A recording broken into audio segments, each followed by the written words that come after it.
Malgré l'annonce de la vente de 436 chars Leclerc aux Émirats Arabes Unis et les éventuelles retombées pour l'unité de Jet Industrie à Tulle, il est sûrement exagéré de dire que les candidats de cette première circonscription de la Corrèze ont pris d'assaut leur campagne électorale. Témoin, cette rencontre organisée dernièrement à Tulle par le club de la presse du Limousin, où les trois principaux candidats, François Hollande, du PS, Raymond Max Aubert, UPF, et Jean Combastet, communiste refondateur, ne se sont pas vraiment affrontés à l'arme lourde. Par contre, l'annonce de ce contrat sera peut-être un argument électoral tant il est vrai que l'emploi est un souci constant, ici comme ailleurs, avec les différentes réductions de personnel qu'ont subi non seulement le GIAT, mais aussi d'autres entreprises comme la SUM sur le seul bassin industriel de Tulle. Pourtant, avec près de 9% de chômeurs, cette circonscription se trouve légèrement en dessous de la moyenne nationale. Quant à l'autre grande priorité pour tous les candidats, elle réside bien sûr dans la grave crise que traverse le monde agricole qui compose les 2/3 de cette circonscription. Élu en 1988 au second tour, avec près de 54% des voix, le député socialiste François Hollande, 39 ans, maire adjoint de Tulle, conseiller référendaire à la Cour des comptes et directeur adjoint de la campagne du PS, se sait menacé par l'érosion des voix de gauche. Face à cela, lui et son suppléant Yves Thérieux doivent battre la campagne Donc ils ont été tout Beaulieu refaits et ils ont refait... pour lutter contre la morosité ambiante et un certain défaitisme. Il y a bien sûr le combat gauche-droite, il jouera. Il y a le fait que le gouvernement est contesté, c'est normal. Tout gouvernement, surtout quand il a exercé des responsabilités pendant une longue période, est forcément soumis à critique.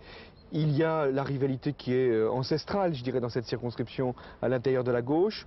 Bon, tout ça jouera. Mais moi, je me bats sur mon travail personnel, sur mes idées, sur mes convictions. Chacun me connaît dans cette circonscription. Chacun sait quel est mon engagement. Donc, je veux dire à ceux qui m'ont fait confiance en 1988 combien je demande que le travail soit poursuivi et combien je souhaite que mes convictions, qui sont les convictions de la gauche, soient portées haut dans cette circonscription. Donc il faut à la fois répondre aux aspirations de la vie urbaine, et notamment l'aspect le premier, l'emploi et la vie quotidienne, mais aussi au problème de long terme du monde rural, qui est de s'interroger sur son devenir.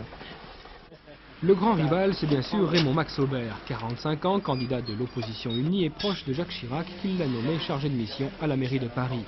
Depuis mars 1992, il est également président du groupe de l'opposition au conseil régional, président de la commission des finances du conseil général de la Corrèze et depuis 1989, conseiller municipal de Tulle après avoir échoué d'une centaine de voix dans la conquête de la mairie. En compagnie de Lucien Renaudy, Raymond Max Aubert mène lui aussi une campagne sur le terrain, ici à Sadreau, près de Donzenac, dans une circonscription traditionnellement ancrée à gauche. On part de loin.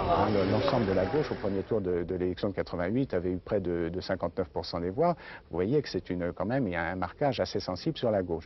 Aujourd'hui, je pense que l'écart s'est considérablement réduit et même que nous avons une chance raisonnable de renverser la tendance traditionnelle de cette circonscription. Si vous aviez à résumer les principaux thèmes de votre campagne, que serait-il ?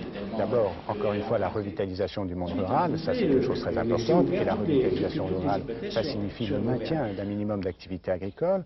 Ensuite, un effort de diversification industrielle et de diversification rapide, avec une aide sérieuse de l'État qui a été responsable largement de ce secteur sur notre département. Et puis enfin, je crois qu'il faut absolument mettre en place les conditions d'un désenclavement de notre département. Nous avons trop tardé à réaliser les autoroutes A20, à 89, qui doivent nous permettre d'avoir enfin ce désenclavement. Vous savez, on le répète tout le temps, c'est une condition préalable à tout développement économique ultérieur sérieux.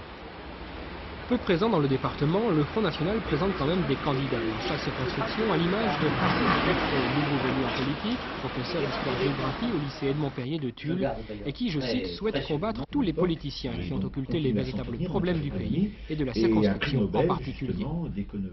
Quant à Jean Combastet, maire communiste de Tulle depuis 1977 et conseiller régional depuis 1981, à 57 ans, il repart à nouveau en campagne, lui qui fut député de la circonscription de 81 à 86. Avec comme suppléant Jean-Marie Roume, la candidature de Jean Combastet est à prendre au sens large, celle d'un refondateur qui veut rassembler à gauche tout en bénéficiant de l'investiture du Parti communiste. Je ne pense pas que c'est une ambiguïté. Il y a quelque chose qui rend la candidature, à mon avis, ma candidature très cohérente, et avec moi celle de Jean-Marie Roume, c'est le fait que nous nous prononcions pour construire ou étoffer une gauche transformatrice. une gauche qui veut vraiment reprendre les choses à son compte, retrouver un autre élan politique. Alors ça, je crois que c'est le ciment de tout cela, à travers les débats, les discussions qui bien entendu, traversent le Parti communiste et d'autres qui traversent la gauche aussi. Mais je crois qu'aujourd'hui, c'est ce sens profond des candidatures. Ce qu'il faudra, c'est gagner l'électorat, qui, lui, a subi des difficultés importantes et qui se reconnaît plus très bien dans les images traditionnelles de la gauche. Et là, je crois que c'est le grand problème de cette campagne. Et dans le rôle d'éventuel arbitre, certains regards se penchent déjà vers les Verts, et en l'occurrence vers le candidat d'Entente Écologie, Alain Colladant, employé administratif EDF Tulle. Avec plus de 10% des voix escomptées au premier tour, ce mouvement peut devenir un véritable contrepoids, avec comme principe agir localement, penser globalement pour faire de la politique autrement. De leur attitude dépendra en partie l'issue de ces élections dans cette circonscription qui a toujours su résister à la chiracisation de la Corrèze, mais pour combien de temps encore? En tout cas, tous ont la même certitude, celle de travailler pour l'avenir.